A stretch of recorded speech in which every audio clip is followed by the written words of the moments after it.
खानपुर नामक एक सुंदर गांव में विवेक और वनजा नामक पति पत्नी रहते थे। विवेक उसके दोस्त गौतम के साथ नूडल्स बना के उन्हें बेचता था। एक दिन दोनों मिलकर नूडल्स बना के बेच रहे थे। Egg noodles, chicken noodles, veg noodles, आइए आइए। ऐसे जोर से चिल्लाने के कारण वहां से जाते हुए लोग सारे उस नूडल्स की सुगंध की ओर आकर्षित होकर उसके पास जाकर नूडल्स खरीद के खाते थे। विवेक, तुम नूडल्स बहुत अच्छा बनाते हो, बार बार आने का मन करता है नूडल्स के लिए। हाँ हाँ, सही कह रहे हैं आप। आपकी तरह इस गांव में तो और कोई नूडल्स ही नहीं बना सकता। ऐसे उसकी तारीफ करते हुए सभी उस गांव में उसके पास जाकर नूडल्स खाते थे और उसका व्यापार बहुत अच्छा चल रहा था। उस दिन दोनों दोस्त बहुत कमाते हैं और उन पैसों को खुशी से दोनों आधे में बांट के घर चले जाते हैं। कुछ दिनों से व्यापार बहुत अच्छा चल रहा है। अगर ऐसे ही आगे भी चलेगा तो मैं और मेरी पत्नी खुशी से जी पाएंगे। घर जाने के बाद भी सोए बिना विवेक नूडल्स बेच के आए हुए पैसों के बारे में सोचते रहता है। उसे ऐसे सोए बिना सोच में पड़े रहना उसकी बीवी देखती है। क्या हुआ जी, आप आज नूडल्स जल्दी बेचकर घर आए और बहुत खुश भी दिख रहे हैं, और अब भी कुछ सोच में पड़ गए? कुछ नहीं वनजा, आज मैं बहुत खुश हूँ, इसीलिए तुम्हें जो चाहिए वो मांगो, मैं वो जरूर दूंगा।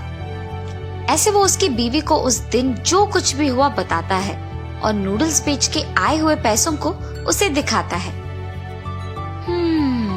मैं इनसे क्या पूछूं अभी, इस सोच में पड़ जाती है। वनजा, पूछे बिना क्या सोच रही हो? कुछ नहीं जी, हर रोज नूडल्स बेच के आए हुए पैसों में से मुझे 100 रुपए दीजिए। बस इतना ही? ठीक है वनजा, तुम्हारे इच्छा के मुताबिक ही दूंगा। और ऐसे वो उसके हर रोज की कमाई से उसे 100 रुपए देता था। ऐसे ही 100 रुपए देते देते बहुत साल बीत जाते हैं। एक दिन नूडल्स बनाते हुए दोनों दोस्त बात करने लगते हैं। अरे यार विवेक, हम सालों से इसी गांव में नूडल्स बना के बेच रहे हैं, इसीलिए ना हम बदले ना ही हमारी जिंदगी। अगर हम शहर जाकर यही काम करेंगे तो और पैसे कमा पाएंगे।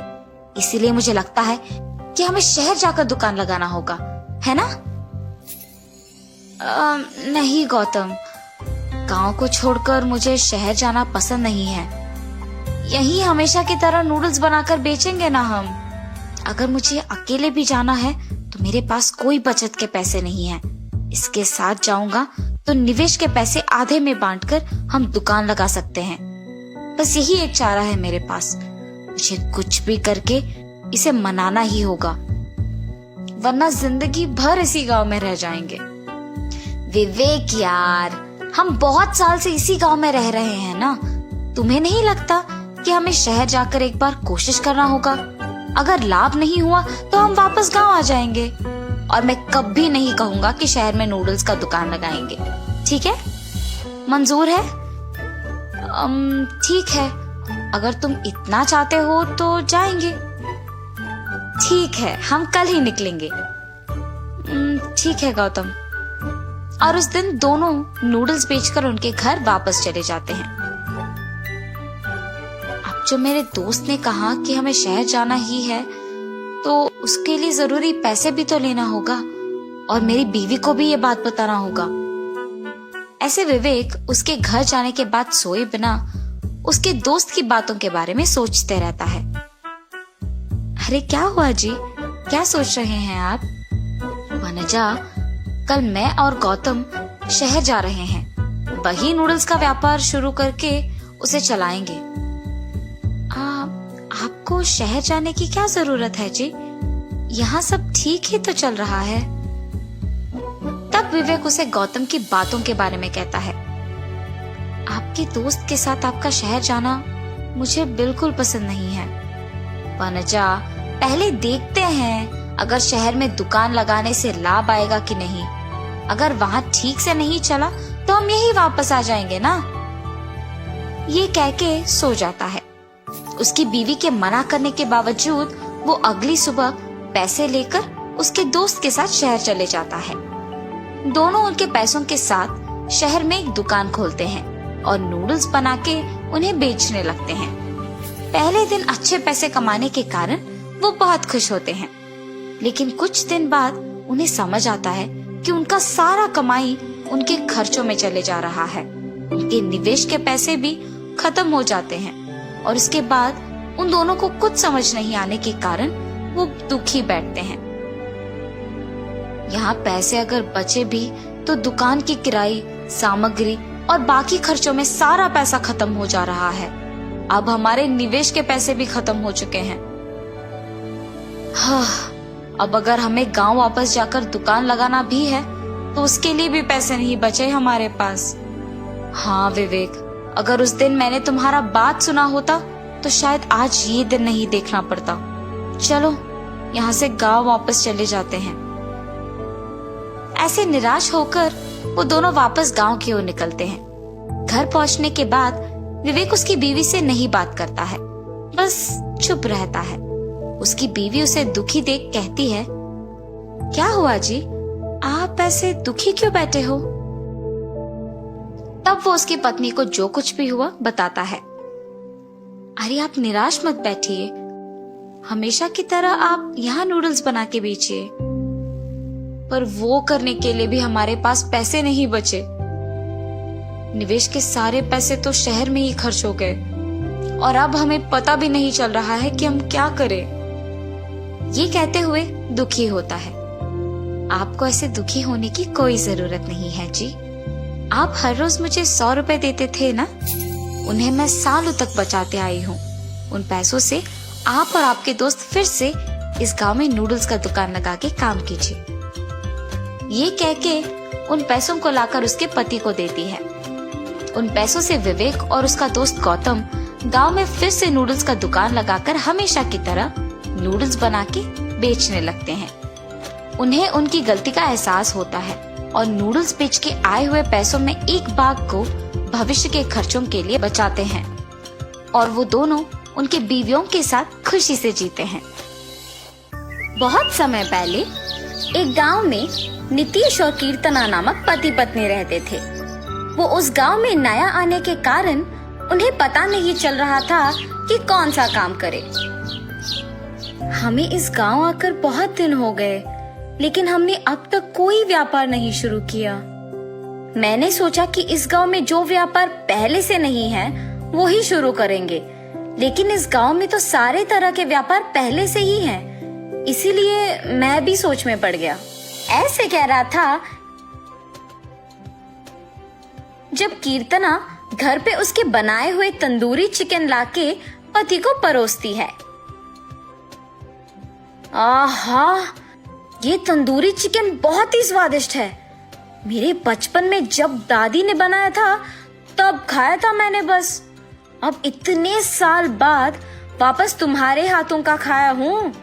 बीच में इतना स्वादिष्ट चिकन मैंने कभी नहीं खाया। हमारे ही घर में खा रहा हूँ। आज तक तुमने कभी तंदूरी चिकन क्यों नहीं बनाया? मैंने भी बचपन में दादी को बनाते हुए देख के सीखा है। आज दिन पूरा खाली रहने के कारण मैंने सोचा कि एक बार बनाने की कोशिश करूं और मैंने बनाया। पहली बार होने पर भी बहुत स्वादिष्ट बनाया तुमने। इस गांव में तंदूरी चिकन का दुकान तो नहीं है ना? क्यों ना हम वो शुरू करें? तुम बनाओ और मैं बेचूंगा। हाँ जी। अगले ही दिन पति पत्नी दोनों तंदूरी चिकन बनाने के लिए जरूरी सामग्री तैयार रखते हैं और एक नया व्यापार शुरू करते हैं।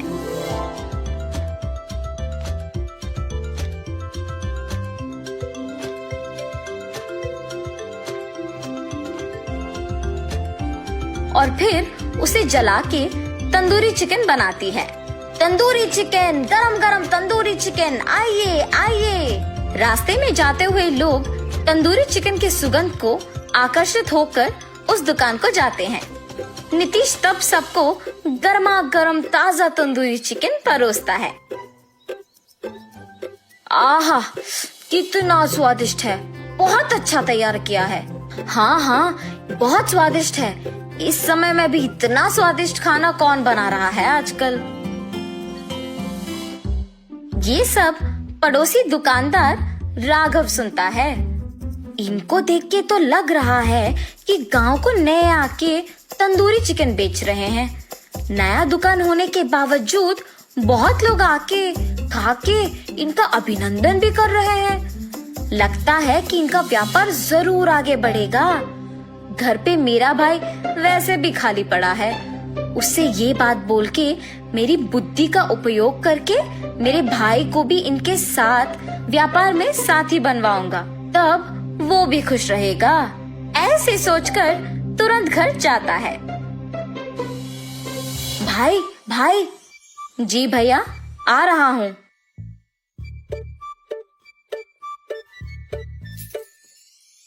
रघु, मेरा बात सुनोगे?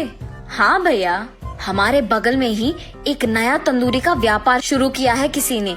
उन्हें देख के लग तो रहा है कि आगे बढ़ेंगे। मैं तुम्हें उनके व्यापार में साथी बनाऊंगा। अगर वो लोग मुझे साथी नहीं बनाएंगे तो मैं हूँ ना, तुम कुछ मत सोचो। ऐसे कह के अपने भाई को उनके पास लेके जाता है। आप क्या इस गांव में नए आए हो जी? जी हाँ, क्यों पूछ रहे हो? कुछ नहीं जी, मेरे भाई ने आपके आने से पहले ही सोचा था कि वो एक तंदूरी व्यापार शुरू करेगा। इतने में आप लोग आके शुरू कर दिए। अरे रे, तो फिर अब आप इस गांव में नए आए हो ना? मेरा भाई तो बरसों से रह रहा है। इस गांव में क्या कहाँ मिलता है सब मेरे भाई को पता है। इसीलिए आप तीनों मिलके व्यापार करो। आए हुए लाभ को समान हिस्से में बांटो। तब मेरे भाई को भी मुकाबला के लिए एक और दुकान लगाने की कोई जरूरत नहीं पड़ेगी। हम इस गांव में नए आए हैं। अगर इस आदमी के भाई ने हमारे ही सामने मुकाबला करने के लिए नया दुकान लगाया तो सारे लोग उसके जान पहचान होने के कारण उसी के दुकान चले जाएंगे। पर अगर मैं उस आदमी को मेरे ही व्यापार में साथी बनाऊंगा तो कोई परेशानी नहीं होगी और व्यापार में भी लाभ आएगा। हाँ हाँ, आपने सही कहा। हम तीनों मिलकर यह व्यापार करेंगे। रघु, अब उनके साथ अच्छे से व्यापार करना, ठीक है? ऐसे कह के वहाँ से चले जाता है। तब से कीर्तना तंदूरी चिकन बनाती थी। रघु आए हुए ग्राहक को वो पहुँचाता था और नीतीश उन सब से पैसे लेता था। ऐसे उनका व्यापार थोड़े ही दिनों में लाभ आके बढ़ जाता है और उस गांव में कीर्तना के हाथों का तंदूरी चिकन बहुत प्रसिद्ध होता है। हमेशा की तरह नीतीश पैसे बांट रहा था और रघु को उसके पैसे मिले थे। अगर मैं ये व्यापार अकेले करता हूँ तो मुझे और पैसे मिलते। मुझे वैसे भी पता है कि वो तंदूरी चिकन कैसे बनाती है, तो मैं भी उसे अब बना सकता हूँ। मुझे इस गांव के सारे लोग पता है, तो पक्का सभी मेरे ही दुकान को आएंगे। रघु, पैसों को जेब के अंदर डाले बिना क्या सोच रहे हो तुम? कुछ नहीं, कल से मैं तुम लोगों के साथ व्यापार करने नहीं आऊंगा। मैं खुद से व्यापार शुरू करूंगा। हम तीनों अच्छे से ही तो व्यापार कर रहे हैं। क्या हुआ तुम्हें? अचानक क्यों खुद से व्यापार शुरू करना चाहते हो? मुझे तुम लोगों को कुछ बताने की जरूरत नहीं है। मुझे जो पसंद मैं वही करूंगा। ये कह के वहाँ से चले जाता है। जिस बात का मुझे डर था अब वही हुआ। इसी डर के कारण तो मैंने इस आदमी को अपने व्यापार में साथी बनाया था। वैसे ये अकेले कैसे सारे काम कर पाएगा? हाँ, देखेंगे क्या होगा। तुरंत ही रघु उनके दुकान के सामने उसके नए तंदूरी व्यापार को शुरू करता है। सहायता के लिए और लोगों को काम पे लगाऊंगा तो उन्हें पैसे देने पड़ जाएंगे। सारा काम अगर मैं ही करूंगा तो सारा लाभ भी मेरा ही होगा। ऐसे तंदूरी भी वही बनाता था, लोगों को वो ही पहुंचाता था और पैसे भी वही लेता था। लेकिन कीर्तना जितना स्वादिष्ट तंदूरी नहीं बना पाया और इसी कारण जो भी ग्राहक उसके दुकान आते थे वो वापस नहीं आते थे। ऐसे व्यापार शुरू करने के थोड़े ही दिनों में नुकसान हो जाना रघु को बहुत दुखी कर देता है। रघु, ऐसे ना हो इसीलिए तो मैंने तुम्हें उनके व्यापार में साथी बनवाया। तुमने ऐसे क्यों किया? भैया, मैंने सोचा कि अकेले व्यापार करने से ज्यादा पैसे मिलेंगे, इसीलिए मैंने ऐसे किया, पर अब तो मेरा नुकसान ही हो गया। कम से कम अब तुम्हें अपनी गलती का एहसास हुआ है ना, तो वो अच्छा है। जाओ, जाके उनसे माफी मांगो और हमेशा की तरह उनके साथ ध्यान से काम करना शुरू करो। जी भैया। ये फैसला करके रघु और राघव दोनों मिलके नीतीश के पास जाते हैं। मैंने पैसों की लालच में ये भूलकर खुद का दुकान शुरू करने चला गया कि आपने मुझे आपके व्यापार में समान हिस्सा दिया। मुझे माफ कीजिए। ठीक है, तुमने अपनी गलती मान लिया है ना, मैं तुम्हें हमारे व्यापार में वापस ले लूंगा। आइंदा कभी ये वहम में नहीं रहना कि सारे काम तुम खुद कर सकोगे। जी हाँ, आप सच में बहुत अच्छे लोग हैं। मेरे भाई की गलतियों को आपने माफ किया और वापस व्यापार में साथी बनाया। तब से कीर्तना तंदूरी चिकन बनाती थी, रघु और नीतीश बाकी के सारे काम करते थे। चिकन के व्यंजन में अलग प्रकार बना के बेचने पर जो पैसे उन्हें मिलते थे, उनसे वो उनका जीवन खुशी से बिताते हैं। एक लंबे समय पहले एक गांव में रत्नदीप और रानी नामक पति पत्नी रहते थे। रत्नदीप खुद के होटल में डोसा तैयार करके बेचता था।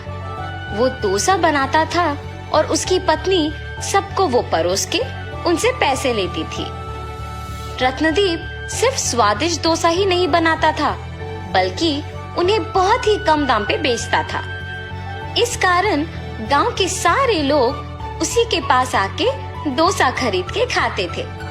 वो एक अच्छा इंसान था और सबकी मदद करता था, लेकिन उसकी पत्नी लालची थी। उस गांव में उसके हाथ का अंडा डोसा बहुत प्रसिद्ध था, क्योंकि उसकी ही तरह और कोई अंडा डोसा नहीं बना पाता था। इतना ही नहीं, उस डोसा को कम दाम पे बेचने पर सभी वही आते थे। उसके पत्नी को डोसा को कम दाम पे बेचना बिल्कुल अच्छा नहीं लगता था। इतना ही नहीं, गांव में कोई भी उसके पति की तरह डोसा नहीं बना पाएगा, इस बात का उसे बहुत गर्व था। एक दिन जब रत्नदीप डोसा बना रहा था, उसे कुछ दूरी में एक बूढ़ा आदमी बैठे हुए और कामते हुए दिखाई देता है। अरे रे, दिखने में बहुत बूढ़ा है, पता नहीं कि उन्होंने कुछ खाया भी। ऐसे सोचकर उनके पास जाता है। भाई साहब, आप यहाँ क्या कर रहे हो? बेटा, चलने की ताकत नहीं होने के कारण यहाँ थोड़ी देर रुक के जाने के लिए बैठा हूँ। आपको देख के लग रहा है कि आपने शायद कुछ नहीं खाया। मेरे साथ आइए, बगल में ही मेरा होटल है, कुछ खा के जाइए। मगर मेरे पास पैसे नहीं है बेटा। पैसे देने की कोई जरूरत नहीं है, होटल मेरा ही है, आप बस मेरे साथ आओ। ऐसे कहके उस बूढ़े आदमी को उसके साथ अपने होटल लेके बिठाता है। वो गरम गरम डोसा बना के उसके पत्नी को उनको परोसने के लिए कहता है। उसकी पत्नी को वो करना अच्छा नहीं लगने के बावजूद उस बूढ़े आदमी को डोसा परोसती है। भूखा रहने के कारण वो बूढ़ा आदमी डोसा को जल्दी जल्दी खा लेता है। उस आदमी को ऐसे खाते हुए देख रत्नदीप उसके लिए पानी लेके आता है। मेरे भूखे पेट को तुमने भरा है, इसके बदले में मैं मेरे पास की छोटा सा तोहफा तुम्हें देना चाहता हूँ बेटा। आपको कुछ भी देने की कोई जरूरत नहीं है भाई साहब, मेरे खुशी के लिए तो स्वीकार करो बेटा। ऐसे बोल के वो बूढ़ा आदमी उनको डोसा बनाने के लिए एक तवा देके वहाँ से चला जाता है। उस आदमी के जाने के बाद उसकी पत्नी उसके पास आकर कहती है, क्यों जी, पहले तो आप सबको कम दाम में डोसा बेच रहे हैं और ऊपर से आप रास्ते में जाते हुए अनजान लोगों को बुला के उन्हें मुफ्त में खिला के भेज रहे हो। इससे क्या कोई लाभ है? ऐसे डोसा बनाने से हमारे पास कुछ नहीं बच रहा। अब हमारा इतना कठिन स्थिति भी नहीं है कि हमारे पास खाने के लिए भी कुछ नहीं है ना। जितना है उतने में दूसरों का सहायता करते हुए खुश रहना चाहिए। अपने पति के बातें सुनकर रानी गुस्से में वहां से चले जाती है। जितनी भी बार कहूँ इनसे, ये नहीं बदलेंगे। सबकी सहायता करते ही रहते हैं। अगर मैं उनको बताए बिना डोसा का दाम बढ़ाऊंगी, तभी हमारे पास कुछ तो पैसे बचेंगे। ऐसे फैसला करके अपने पति को बताए बिना दाम बढ़ाती है। आम डोसा 15 रुपए का और अंडा डोसा 25 रुपए का। ऐसे होटल को आए हुए लोगों को बोलती है, आपके होटल में स्वादिष्ट खाना बनने के अलावा कम दाम पर मिलने के कारण ही हम सब आपके पास आते हैं, मगर अब आप ऐसे दाम अचानक बढ़ाते हैं तो कैसे होगा? अरे आपको डोसा चाहिए तो खाइए, वरना नहीं। मेरे पति की तरह अगर कोई और इस गांव में स्वादिष्ट डोसा बनाता है तो उसी के पास जाके डोसा खाओ। ऐसे कठिन तरीके से कहती है। दाम बढ़ाने के बावजूद खाने के लिए सभी उसी होटल को आते हैं। कुछ दिन बाद पैसे बचते हैं और ये देख रानी बहुत खुश होती है। मेरे दाम बढ़ाने के बावजूद अगर लोग इसी होटल में खा रहे हैं तो इसका मतलब ये है कि मैं दाम और थोड़ा बढ़ा सकती हूँ। आज से अंडा डोसा 50 रुपए और आम डोसा 25 रुपए का है। ऐसे होटल को आए हुए सबको बोलती है, अरे आपके होटल के डोसा चाहे कितना भी स्वादिष्ट क्यों ना हो, ऐसे दाम बढ़ाते जाओगे तो लोग कैसे खरीद पाएंगे? अरे आपको अगर चाहिए तो इधर आके खाइए, वरना चले जाइए। ऐसे अभिमानी स्वभाव से कहने के कारण वो आदमी उसके सामने से ही दूसरे होटल को चला जाता है। उसको देख बाकी लोग भी चले जाते हैं। तब से सब उनके होटल को आना ही बंद कर देते हैं। रानी, क्या हुआ? कुछ दिनों से कोई भी होटल को नहीं आ रहा। हमारे जैसे और दूसरा कोई भी डोसा नहीं बना सकेगा, इसीलिए कभी ना कभी उन सब को लौट के आना ही पड़ेगा। मेरी पत्नी की लालच के बारे में तो मुझे पता ही है। या तो उसने होटल को आए हुए लोगों को कुछ कहा होगा, या फिर क्या मुझे बताए बिना उसने दाम बढ़ा दिया होगा। ऐसे सोच के कुछ नहीं कहता है और वहां से चला जाता है। ऐसे बहुत दिन बीतने के बाद सभी उसके होटल के बजाय उसके सामने के होटल को जाते हैं। मेरे लालची स्वभाव के वजह से ही मैंने दाम बहुत ज्यादा बढ़ा दिया और अभी सारे लोग हमारे होटल के बजाय सामने वाले होटल को जा रहे हैं। ऐसे सोचकर दुखी होती है। उसको ऐसे दुखी देख उसका पति उसके पास आकर पूछता है, कम से कम अब तो सच बोलो, लोग हमारे होटल क्यों नहीं आ रहे हैं? ऐसे पूछने पर रानी अपने पति को सब सच बता देती है। देखा तुमने, तुम्हारे लालच की वजह से हमें क्या भुगतना पड़ रहा है। कम से कम तुम्हारा स्वभाव अब बदलो और हमेशा की तरह वही दाम लगाओ, तभी हमारे पास सारे ग्राहक आ जाएंगे। आइंदा मैं ऐसे कभी नहीं करूंगी। अब सब आप ही की मर्जी। रत्नदीप अगले दिन से उसी दाम पे डोसा बना के बेचने लगता है। आम डोसा सिर्फ 10 रुपए का और अंडा डोसा सिर्फ 15 रुपए का। ऐसे जोर जोर से चिल्लाने पर उसके सारे ग्राहक सामने के होटल से उसके होटल वापस आ जाते हैं। ऐसे कुछ ही दिनों में वापस होटल भीड़ित रहने के कारण डोसा बनाने में देर लगता है। इसीलिए रत्नदीप फैसला करता है कि एक और तवा खरीदने की आवश्यकता है। अरे हाँ, उस बूढ़े आदमी का दिया हुआ तवा तो है ही।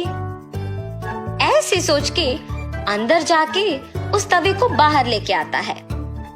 उसमें एक डोसा बनाते ही वो एक डोसा बहुत सारा डोसा बन जाता है और ये देख वो आश्चर्यचकित रह जाता है। हाँ, ये क्या माया है? रानी, रानी, एक बार इधर आओ। हाँ जी, क्या हुआ? ये देखो तो सही। ऐसे उसके भी सामने उस तवे पे डोसा बनाता है और तुरंत वो कई डोसा बन जाना देख वो भी दंग रह जाती है। ये कौन सा जादू है जी? एक डोसा कई डोसा में बदल रही है। तुम्हें वो बूढ़ा आदमी याद है? उसी का दिया हुआ तवा है ये, और तुमने उस दिन उनको डोसा मुफ्त में देने के कारण गुस्सा किया था। ये सब आपकी सहायता करने की वजह से ही मुमकिन हुआ है जी। ऐसे उस दिन से अंडा डोसा को कम दाम पे बेच के बचे हुए डोसा को गरीब लोगों को मुफ्त में दे के पति पत्नी दोनों खुशी से जीने लगते हैं।